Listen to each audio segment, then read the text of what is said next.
আসসালামু আলাইকুম। আজকে আমরা হচ্ছে মূলের পর্যাবৃত্ত ধর্ম ও রাসায়নিক বর্ণনা। তো মূলের পর্যাবৃত্ত ধর্ম এই অধ্যায়টা থেকে সাধারণত দুইটা সৃজনশীল আসে। দুই অংশ থেকে দুইটা সৃজনশীল আসে। হচ্ছে মূলের পর্যাবৃত্ত ধর্ম থেকে একটা সৃজনশীল আসে, একটা রাসায়নিক বর্ণনা। যেহেতু 23 সালে পরীক্ষার্থীদের প্রথম অধ্যায় নেই, এই অধ্যায় থেকে তিনটে সৃজনশীল আসতে পারে। তখন এটা তিন ভাবে ডিস্ট্রিবিউট হয়। একটা হচ্ছে মূলের পর্যাবৃত্ত ধর্ম, রাসায়নিক বর্ণনা, রাসায়নিক বন্ধনের মধ্যে দুইটা অংশে ডিভিশন হয়ে যায়। এটা হচ্ছে পোলারিটি পোলারায়নের অংশটা বা বন্ধনের অংশটা, আরেকটা হচ্ছে সংকরায়নের অংশটা আলাদা হয়ে যায়। আর আমার মৌলিক পর্যাবৃত্ত ধর্মের মধ্যে দুটো অংশ আলাদা হয়ে যায়, একটা হচ্ছে পর্যাবৃত্ত ধর্ম আর একটা হচ্ছে বিভব মূল নিয়ে আলোচনা। তো আজকে আমরা মৌলের পর্যাবৃত্ত ধর্ম রাসায়নিক বন্ধন নিয়ে করবো। মৌলের পর্যাবৃত্ত ধর্ম রাসায়নিক বন্ধন সম্পর্কে জানতে হলে আগে জানতে হয় আমাদের পর্যায় সূত্র। তো পর্যায় সারণী যখন আমাদের তৈরি করা হয় তখন দুইটা পর্যায় সূত্র আসে। তো পর্যায় সূত্রগুলোর মধ্যে দুইজন বিজ্ঞানী দুইটা দেয়, এক হচ্ছে মেন্ডেলিভ। মেন্ডেলিভ যে পর্যায় সারণীর জনক, মেন্ডেলিভ। তো আরেকটা ছিল আমাদের বিজ্ঞানী মোসলে। দুজনে আমাদের পর্যাবৃত্ত পর্যায় সারণীর পর্যায় সূত্র দিয়েছিল, কিন্তু দুজনের মধ্যে একটা তফাৎ হয়ে গেছিল। মেন্ডেলিভ বলছিল মৌল সমূহে মৌল সমূহে ভৌত রাসায়নিক ধর্মাবলী, ভৌত ও রাসায়নিক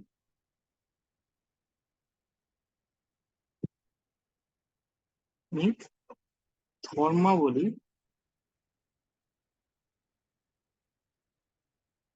আহ, তাদের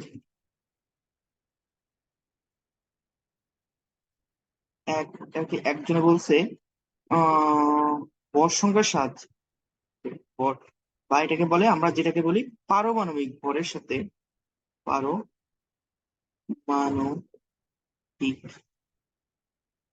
ভরের সাথে আবর্তিত হয়। এটা হচ্ছে আমাদের বিজ্ঞানী মেন্ডেলিভ বলছে। কিন্তু এটা নিয়ে পারমাণবিক ভরের সাথে যখন আমাদের এই কথাটা বলা হয়েছে তখন একটা সমস্যা হয়। আর্গন, আর্গনের আগে আছে কি, আর্গনের পরে আছে কি, পটাশিয়াম। তো আর্গন আর পটাশিয়ামের মধ্যে সমস্যা হয়ে যায়, কারণ কি আর্গনের ভর বেশি, পটাশিয়ামের ভর কম। কিন্তু পটাশিয়াম হচ্ছে 20, আর পটাশিয়াম হচ্ছে 21, আর্গন হচ্ছে, sorry sorry sorry sorry sorry potassium হচ্ছে 19 আর আর্গন হচ্ছে 18। পারমাণবিক সংখ্যা যদি বলি, হুম, পারমাণবিক সংখ্যার দিক দিয়ে আর্গন আগে কিন্তু পটাশিয়াম পরে, কিন্তু তারপরেও কি হলো, আর্গনের ভর বেশি, ভর হচ্ছে বেশি, আর পটাশিয়ামের ভর হচ্ছে কম। এই জন্য হয়ে যায় সমস্যা। তো পরে বিজ্ঞানী মোসলে এই আধুনিক পর্যায় সারণীর এই সূত্রটা দিছে, যেখানে পারমাণবিক ভরটিকে সরিয়ে পারমাণবিক সংখ্যা দেওয়া হয় পারো, তারপরে আর কোনো সমস্যা থাকেনি। তারপরে আমাদের এই পর্যায় সারণীর মেন সূত্রটা আবর্তিত হয়। এবার শোনো, তো পর্যায় সারণীর মধ্যে মূলত আমাদের একটি জিনিস জানতে হয়। প্রথমত জানতে হয় কি, পর্যায় সারণীর মধ্যে প্রথমত জানতে হয় আমাদের পর্যায় মূল কয়টি। পর্যায় সারণীর মূল হচ্ছে 118টি। হুম, এটা জানতে হয়। তারপরে এটার মধ্যে পর্যায় কয়টি, পর্যায় কয়টি, আরেকটা হচ্ছে গ্রুপ কয়টি। পর্যায় হচ্ছে পরমাণু 60টি,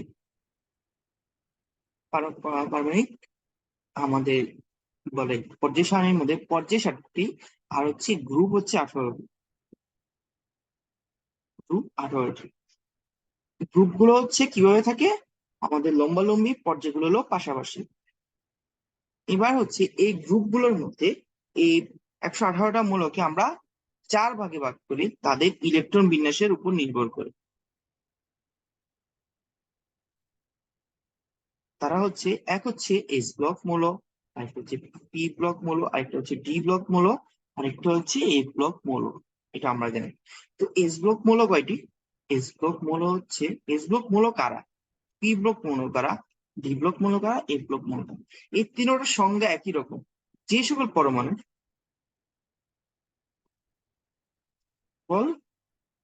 পরমাণুর সর্বশেষ ইলেকট্রন, সর্বশেষ ইলেকট্রনটি ইলেকট্রনটি যদি এস এ প্রবেশ করে এস ব্লক, পি এ প্রবেশ করলে পি ব্লক, ডি এ প্রবেশ করলে ডি ব্লক, আর এফ এ প্রবেশ করলে এফ ব্লক এ প্রবেশ করে, তাকে কি বলে? তাকে যথাক্রমে এস ব্লক, পি ব্লক আর ডি ব্লক অথবা এফ ব্লক বলে। এবার এখানে জানতে হয়, এখানে এমসিকিউ তো অনেক বেশি আসে, এস ব্লক মৌল কয়টি? এস ব্লক মৌল হচ্ছে 14টি। পি ব্লক কয়টি? পি ব্লক হচ্ছে 36টি। ডি ব্লক কয়টি? ডি ব্লক হচ্ছে, অলওয়েজ মনে রাখা লাগে, ডি ব্লক হচ্ছে 41টি, এফ ব্লক হচ্ছে 27টি। হ্যাঁ, এটা অলওয়েজ মনে রাখা লাগে। হুম। তো এবার গেল, এবার আমরা এটা জানার পরে আমাদেরকে আরেকটা জিনিস জানতে হয়, আমি পরমাণুকে দেখলে কিভাবে বুঝবো এটা কোন পর্যায়ের কোন সারণীর পরমাণু? হুম। এবার আমরা আগে এটা জানি। ধরো একটা, আমি পরমাণু, এটা আগে জানি পর্যায় কিভাবে নির্ণয় করবো। পর্যায় নির্ণয় করবো কিভাবে? গ্রুপ নির্ণয় করবো কিভাবে? পর্যায় আর হচ্ছে গ্রুপ। পর্যায় হচ্ছে আহ বৃহত্তম কোয়ান্টাম প্রধান কোয়ান্টাম সংখ্যা, প্রধান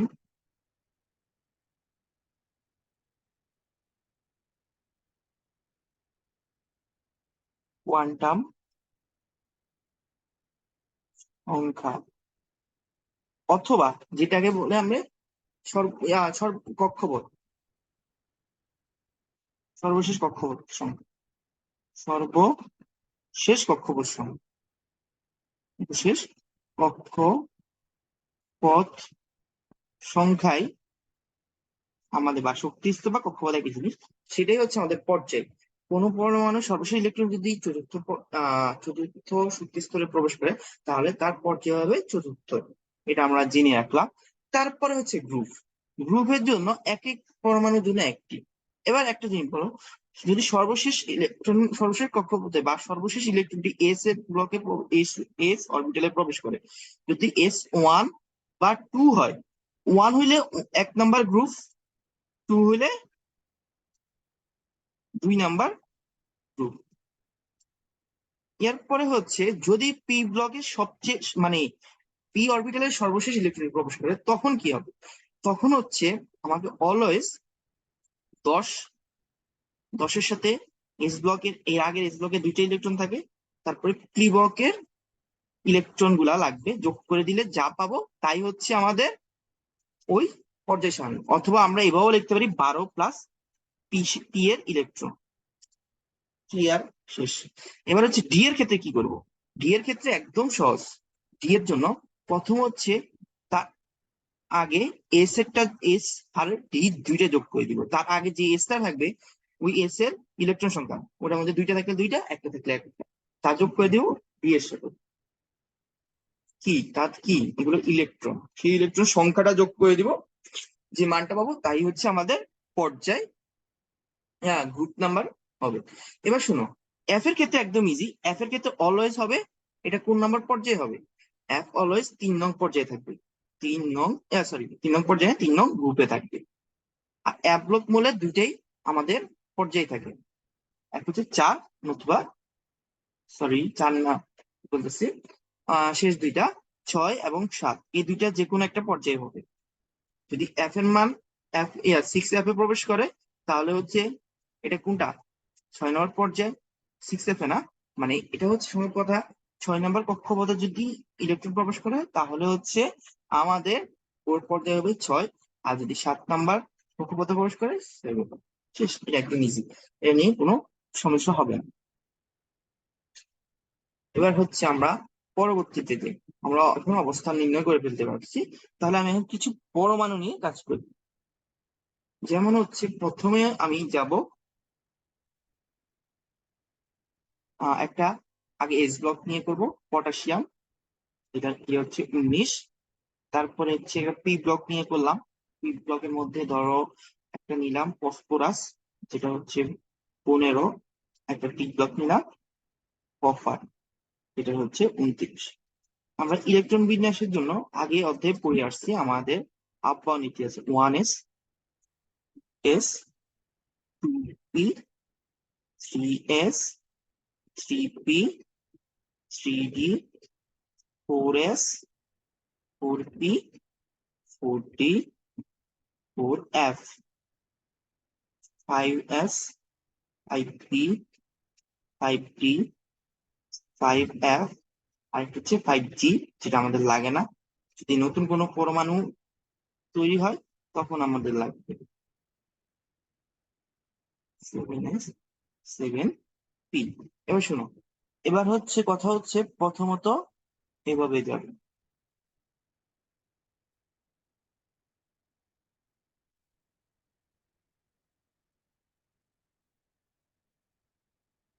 তারপরে এভাবে যাবে, সর্বশেষটা এভাবে যাবে, শেষ।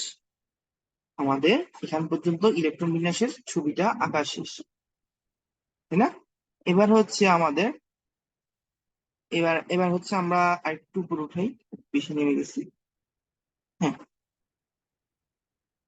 হুম।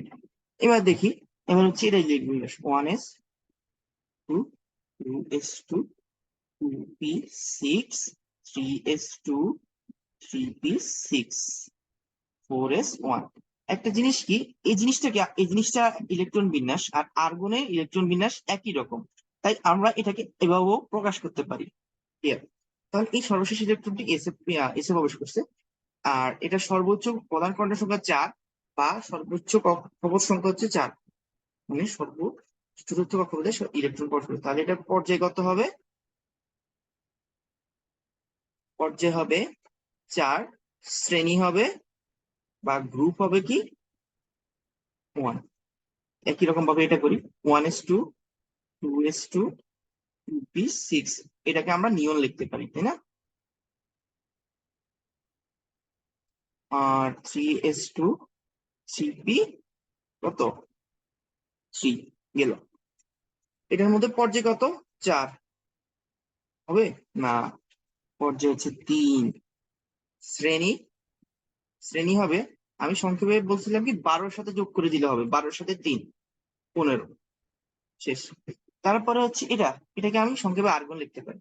আর্গনের পরে হচ্ছে কি 4s1, তারপরে হবে কি 3d কত, হ্যাঁ 4s1 যোগ করলে 4s1 আর 3d 10। এবার জিজ্ঞাসা করতে পারো এখন 4s1 কেন হলো, এরা মূলত থাকে কি 4s2, 3d 9। কিন্তু আমরা জানি কি 3 অরবিটাল পূর্ণ বা অর্ধপূর্ণ থাকলে সেটা বেশি স্টেবল থাকে, এই জন্য এটা একটা ইলেকট্রন দিয়ে দেয় এবং এই ইলেকট্রন বিন্যাস লাভ করে। তাহলে এটার পর্যায় কত হবে, পর্যায় এখানে সর্বোচ্চ যেটা 3 দেখি মারি দিয়ে 4, আর হচ্ছে শ্রেণী হচ্ছে ডিআরএস যোগফল 11। ক্লিয়ার? এটা আমাদের পর্যায় সারণীর অবস্থান নির্ণয় শেষ। এক ব্লকের ক্ষেত্রে আসে না সাধারণত। এবার আমরা গেলাম, এবার হচ্ছে আমাদের মেইন জিনিস কি লাগবে, এবার হচ্ছে আমরা আলাদা আলাদা গ্রুপ নিয়ে কাজ করা শুরু করবো। এবার একটা জিনিস লিখি যেটা আমাদের লাগবে, এক, এক থেকে 18 লিখি। 1, 2, 3, 4, 5, 6, 7, 8, 9, 10, 11, 12, 13, 14, 15, 16, 17, 18। এখানে আমাদের এই 1 নম্বর গ্রুপ পুরা লাগে, এটাকে বলি আমরা কি বলি বলতো, আহ লিনাকে রুবি ছেঁচে বলে, সাই লিনাকে রুবি, লি না কে রুবি শেষে ফেলেছে, আচ্ছা। তারপরে বিরানি মুগলাই কাবাব সরিয়ে বাটিতে রাখো। এই দুটা গ্রুপ ভালো করে লাগে। তারপরে আমাদের লাগে কি, helium, neon, argon, krypton, xenon, radon, oganesson. একই রকম ভাবে ও আমাদের কিসের লাগে, এই 17 নম্বর group chlorine, chlorine, bromine, iodine, astatine, নাকি এটা ছিল টি, প্লাস একটা টি আছে। তারপরে আর আমাদের এখানে 3 নাম্বার গ্রুপ থেকে 12 নাম্বার গ্রুপ পর্যন্ত মোটামুটি যারা আছে সবাই ডি ব্লক। শুধুমাত্র এখানে দুইটা অ্যাসোসিয়েশন গ্রুপ থাকে, অ্যাক্টিনাইট সিরিজ, ল্যান্থেনাইট সিরিজ। এটা হচ্ছে 3 নাম্বার পর্যায়ে। এখানে 28টা পরমাণু থাকে। এই 28টা পরমাণুর মধ্যে একটা জিনিস মনে রাখতে হয়, 28টা পরমাণুর মধ্যে 27টা হচ্ছে এফ ব্লক, ওর মধ্যে হচ্ছে 27টা মানে পরমাণু হচ্ছে এফ ব্লক। আর হচ্ছে ওই একটা হচ্ছে থোরিয়াম, থোরিয়ামটা হচ্ছে আমাদের ডি ব্লকের অন্তর্ভুক্ত। এবার শুনি, এবার এরপরে আমাদের লাগে 16 নাম্বার গ্রুপ। 16 নাম্বার গ্রুপের মধ্যে আছে কে কে, আমাদের অক্সিজেন, অক্সিজেন নিচ্ছে সালফার, সেলেনিয়াম, টেলিনিয়াম, পোলোনিয়াম নেই, সেলেনিয়াম, টেলিনিয়াম, এটা গেল। তারপরে হচ্ছে আর 15 নাম্বার একটু লাগে, nitrogen, phosphorus, arsenic, antimony, bismuth. আর এখানে এইগুলা আমাদের 13 নাম্বার গ্রুপটা জানিয়ে রাখা বেটার, কারণ কি হচ্ছে অ্যালমোনিয়াম, তারপর হচ্ছে গ্যালিয়াম,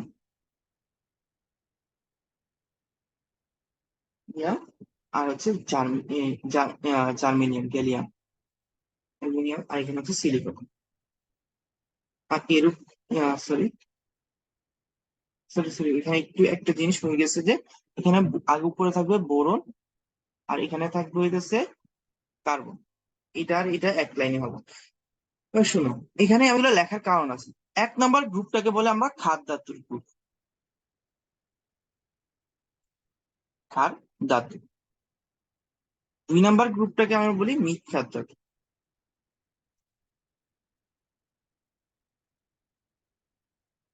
তারপরে হচ্ছে এখানে আরেকটা জিনিস হচ্ছে আহ এটাকে বলি আমরা ন্যাক্টোজেন,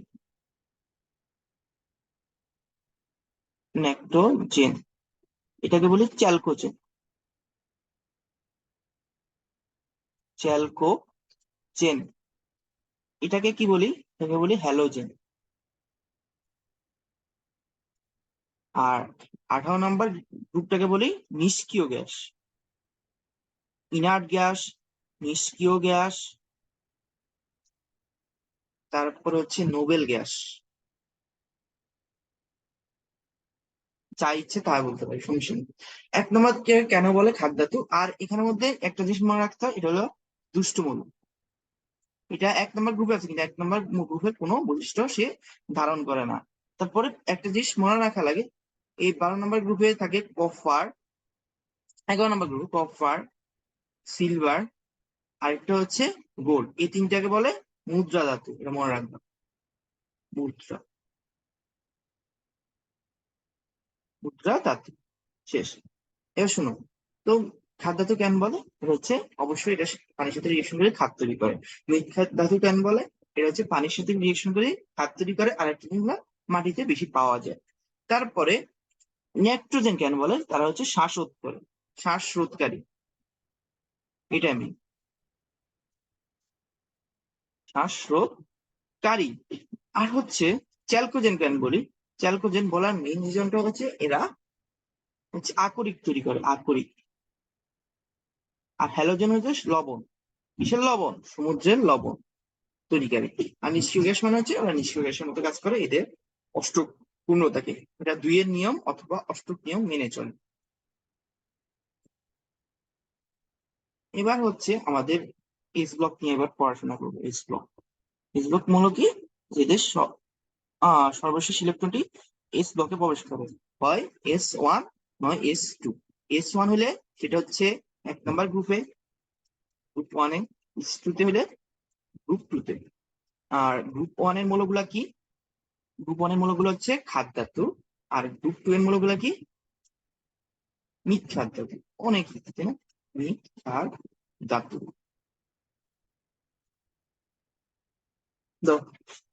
তাহলে এবার এটা ক্ষার ধাতু কেন বলে, মৃৎ ধাতু কেন বলে, এটা একটা ধারণা দিছে, কিন্তু কেন কিভাবে এরা রিয়েকশন করে তা আমি ব্যাখ্যা দিইনি। এই দেখো, ধরো সোডিয়াম, সোডিয়ামকে আমি পানির সাথে রিয়েকশন দিলাম, সেটা কি করে? সোডিয়াম হাইড্রোক্সাইড তৈরি করে। সোডিয়াম হাইড্রোক্সাইড একটা ক্ষার, আর হাইড্রোজেন গ্যাস যেটা হচ্ছে দাহ্য পদার্থ নিজে জল। এটা মনে রাখলে না, এটা হচ্ছে এই জন্য এটাকে ক্ষার ধাতু বলে। আর ক্যালসিয়াম যেমন পানির সাথে রিয়েকশন করে ক্যালসিয়াম হাইড্রোক্সাইড তৈরি করে, ক্যালসিয়াম হাইড্রোক্সাইড আর হচ্ছে পানি, এটা এটা হচ্ছে একটা ক্ষার। আর এটা হচ্ছে ক্যালসিয়ামটা আমরা মাটিতে পাই, আবার পরিবেশে এটাকে ইয়ার রূপে পাই, ক্যালসিয়াম কার্বনেট রূপে পাই। অলওয়েজ মনে রাখতে হবে। এবার হচ্ছে পরবর্তী জিনিসটা জানবো। এবার হচ্ছে কেন আমরা সোডিয়ামকে কেরোসিনের পাত্রে রাখি, কোনো কোনো পাত্রে রাখি না, এটা আমাদের জানতে হবে। কেরোসিনটা কি? কেরোসিনটা অলওয়েজ মনে রাখতে হবে। এই কোশ্চেনটা আসে, সোডিয়ামকে কেন কেরোসিনের পাত্রে রাখা?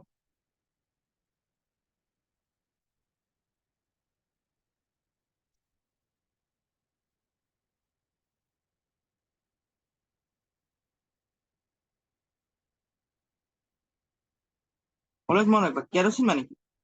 কেরোসিন হচ্ছে একটা অ্যালকিন, অ্যালকেন সরি। অ্যালকেনটা কি? অ্যালকেন হচ্ছে প্যারাফিন। প্যারাফিন মানে কি? মানে তারা সাধারণত কারোর সাথে রিয়েকশন করে না। সাথে সাথে রিয়েকশন না করলে কি, তা সে একদম নিষ্ক্রিয় মূলের মতো থাকে, তারা আর কোনো ভেজালে অংশগ্রহণ করে না। এটা মনে রাখলে না। এবার হচ্ছে কেরোসিনের পাত্রে একটা আমাদেরকে রিয়েকশন দিয়ে বোঝানো লাগে, রিয়েকশনটা খুবই ইম্পর্টেন্ট। হুম, এটা আমি দেখাই দিই। রিয়েকশন, ধরো আমি যদি একটা জিনিস চিন্তা করো, আমি এটা সে রাখলাম, খোলা জায়গায় রাখলাম, এটা অক্সিজেন আছে, অবশ্যই অক্সিজেনের সাথে বিক্রিয়া করে সোডিয়াম অক্সাইড তৈরি করে। হুম, সোডিয়াম অক্সাইডটা কি করবে? বাতাসের কার্বন ডাই অক্সাইডের সাথে রিয়েকশন করে সোডিয়াম কার্বনেট তৈরি করে ফেলবে। আমার দরকার হচ্ছে সোডিয়াম, আমি সোডিয়াম বাইকার্বনেট গ্রুপে রাখলে আমার কোনো লাভ আছে? ওটা তো আমার কোনো উৎপাদে লাগতেছে না, তাই না? প্রথম কথা এটা। আরেকটা, এবার এবার আসি, যদি এবার আমি পানিতে রাখি, বাতাসের সাথে, এবার যদি আমি পানিতে রাখি, পানিতে রাখলে কি সমস্যা হয়? পানিতে রাখলে সবচেয়ে বড় সমস্যা হয়, সোডিয়ামটা কি করে পানির সাথে রিয়েকশন করে, পানির সাথে রিয়েকশন করে কি তৈরি করে? সোডিয়াম হাইড্রোক্সাইড, আরেকটা হচ্ছে H2। এখানে সমস্যাটা কি? H2টা হচ্ছে দাহ্য পদার্থ, সে নিজেই জ্বলে, দাহ্য পদার্থ, সে অন্যকে জ্বলানো লাগে না, সে নিজেই জ্বলে। এই জন্য এটা বিস্ফোরণ ঘটে। এই জন্য আমরা এটাকে কেরোসিনের পাত্রে রাখি, কারণ এটা হচ্ছে প্যারাফিন। এইখান থেকে আর কোনো কোশ্চেনে আমাদের রিজনে আসে না। তাও কিছু এমসিকিউতে আসতে পারে, কিন্তু একটা জিনিস মনে রাখবা, এরা এই এস আর পি ব্লক, এস ব্লক মৌলগুলা শিখা পরীক্ষা দেয়, শিখা পরীক্ষা দেয়, দেখা শুধুমাত্র দুইটা বার, বেরিলিয়াম ও ম্যাগনেসিয়াম। এটার কারণটা কি আমি বলবো। শিখা পরীক্ষার জন্য আমরা বুনশেম বার্নার ইউজ করি। বুনশেম বার্নারে এতটা শক্তি নাই, এতটা তাপ উৎপন্ন করতে পারে না, যা দিয়ে আমাদের ওই পদার্থগুলা ওইগুলা থেকে ইলেকট্রন গুলা বিচ্যুত হয়। এই জন্য মেইন রিজন। আর এখান থেকে কোনো এমসিকিউ তো কোশ্চেন আসে না। তারপরে লাগবে আমাদের ফ্রি ব্লক, এটা হচ্ছে নেক্সট ভিডিওতে আমরা বলবো।